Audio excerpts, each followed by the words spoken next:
بسم اللہ الرحمن الرحیم۔ السلام علیکم ناظرین، خوشی کی خبر کے ساتھ میں ہوں آپ کا ہوسٹ غلام مصطفیٰ سندھو اور آپ دیکھ رہے ہیں میرا یوٹیوب چینل سندھو پی کے۔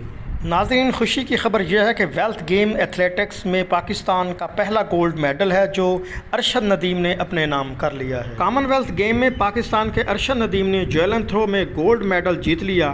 انہوں نے 5ویں باری میں 90.18 میٹر کی ریکارڈ تھرو کی۔ وہ 90 میٹر سے لمبی تھرو کرنے والے جنوبی ایشیا کے پہلے ایتھلیٹس بن گئے۔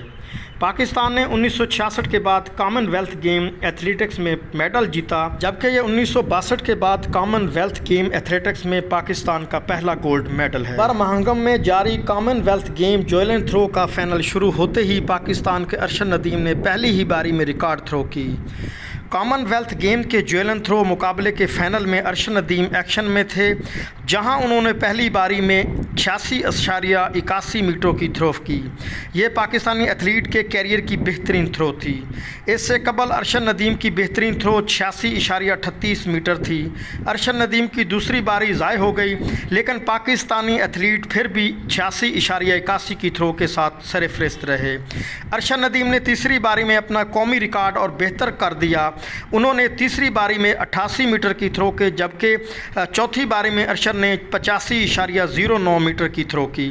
پاکستانی ایتھلیٹ ارشد ندیم نے 5ویں باری میں 90.18 میٹر کی ریکارڈ تھرو کی۔ وہ 90 میٹر سے لمبی تھرو کرنے والے پہلے جنوبی ایشیا ایتھلیٹ بن گئے ہیں، جبکہ ان کی یہ تھرو کامن ویلتھ گیم کا نیا ریکارڈ ہے۔ یوں ارشد ندیم نے گولڈ میڈل اپنے نام کیا۔ کامن ویلتھ گیم 2022 میں پاکستان کا یہ دوسرا گولڈ میڈل ہے۔ ارشد ندیم نے جیولن تھرو اور دستگیر بٹ نے ویٹ لفٹنگ میں سونے کا تمغہ جیتا۔ پاکستان نے کامن ویلتھ گیم میں 2 سونے کے، 3 چاندی اور 3 کانسی کے تمغے اپنے نام کیے ہیں۔ پاکستان اسپورٹس بورڈ نے کامن ویلتھ گیم کے جیولن تھرو مقابلے میں پاکستان کے لیے گولڈ میڈل جیتنے والے ایتھلیٹس ارشد ندیم کے لیے 50 لاکھ روپے کا انعام اعلان کیا ہے۔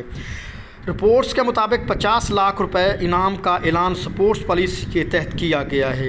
پاکستان سپورٹس بورڈ کے ڈی جی آصف زمان کا کہنا ہے کہ ارشد ندیم کو جنوبی افریقہ میں ٹریننگ دلوانے کا فائدہ ہوا۔ ان کا کہنا تھا کہ ارشد ندیم سمیت تمام میڈل جیتنے والوں کو وزیر اعظم ہاؤس لے جایا جائے گا۔ ناظرین، ارشد ندیم ہمارے ڈسٹرکٹ خانیوال کے رہائشی ہیں، جنہوں نے اپنی قوی محنت اور طاقت کے بل بوتے پر ہمارے ملک کو روشن کیا۔ تو اسی کے ساتھ اپنے ہوسٹ غلام مصطفیٰ سندھو کو دیجیے اجازت، ملتے ہیں نیکسٹ ویڈیو میں۔ اللہ حافظ۔